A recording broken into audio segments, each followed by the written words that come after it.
Hi everyone, welcome to Mifratech eLearning. This project name is Smart Door Security System.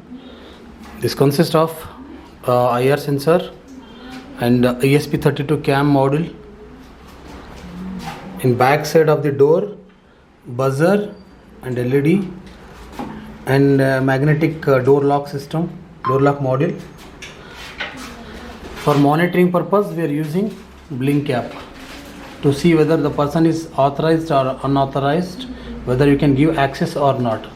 So this is over the components. Now let's see the working of this.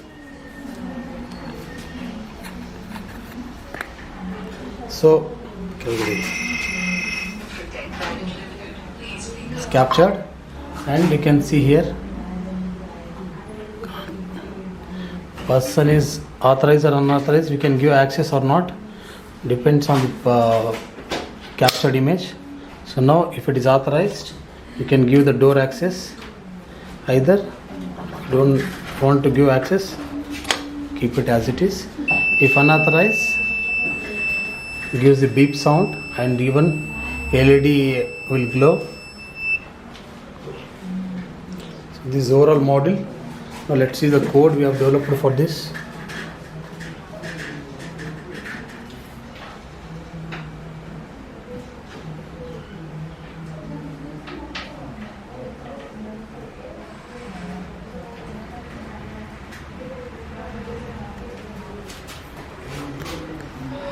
Thanks for watching our video.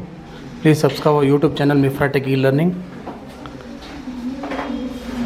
Thanks a lot.